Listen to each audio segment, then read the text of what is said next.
The snow fell in thick, silent curtains over the Detroit scrapyard, blanketing the rusted hulls of forgotten machinery in pristine white. Andrew Castellano sat in his workshop, a converted cargo container that had become more home than the empty apartment 3 miles away. At 72, his hands still moved with practiced precision as he soldered a circuit board, though arthritis made each movement a negotiation with pain. Christmas Eve. The loneliest night of the year. His daughter lived in California now, too busy with her own family to visit. His son had stopped calling years ago after some argument Andrew could barely remember. The workshop radio crackled with carols, but he'd muted it hours ago. The silence felt more honest. A knock echoed through the metal walls. Andrew frowned. Nobody came to the scrapyard on Christmas Eve. Nobody came to the scrapyard at all anymore except the occasional desperado looking for cheap parts. He shuffled to the door, his breath misting in the cold air, despite the space heater laboring in the corner. When he opened it, he found himself staring at something impossible. The woman stood perhaps 5.5 feet tall, but that's where human resemblance ended. Her skin held an iridescent quality, shifting between deep violet and midnight blue depending on the angle of light. Large, almond-shaped eyes, completely black except for swirls of silver within, regarded him with desperate hope. What appeared to be delicate gill slits lined her neck, opening and closing in the frigid air. Beside her, clutching her leg, was a child. Maybe 8 or 9 in human years, with the same otherworldly features but smaller, more vulnerable. The girl's skin looked paler than her mother's, almost gray. "Please," the woman said in accented but clear English. "My daughter. She needs help. Her temperature regulator." She gestured helplessly at a device embedded in the child's chest, its lights flickering erratically. Andrew's brain struggled to process what he was seeing. Aliens. Real aliens. Standing at his door on Christmas Eve. His mechanic's instincts kicked in before his disbelief could paralyze him. "Come in," he said, stepping aside. "Quickly, before you freeze." The woman, Donna, she introduced herself as, practically carried her daughter inside. The child's name was something melodious and unpronounceable that sounded like wind chimes. "Call her Aria," Donna said softly, laying the girl on Andrew's cluttered workbench after he'd hastily cleared a space. "We came through the gateway 6 months ago," Donna explained, her hands trembling as she hovered over her daughter. "Refugees. The war on our world." She shook her head. "I work as a waitress now at the diner on Morrison Street, but her implant, it's failing. Human doctors, they don't understand the technology. They're afraid to touch it."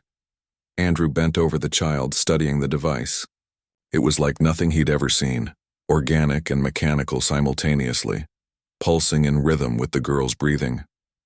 But underneath the alien architecture, he recognized familiar principles: thermal regulation, cardiovascular support, life support.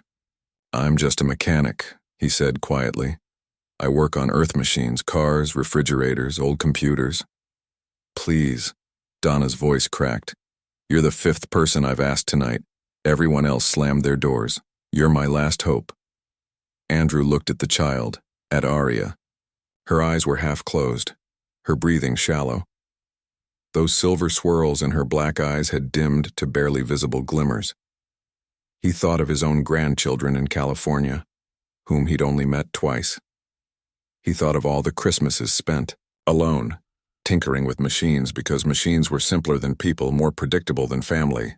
"Okay," he heard himself say. "I'll try." The next 3 hours blurred together in intense focus.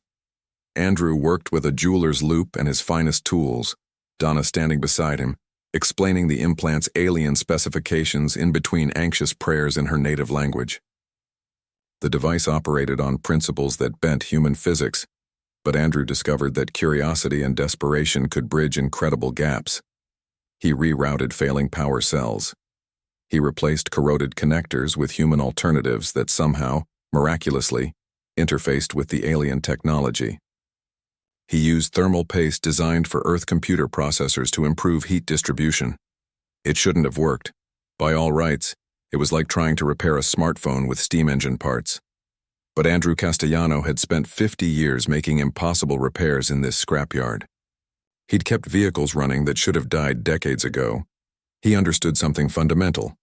Beneath every difference in design, machines spoke a universal language of energy, flow, and function.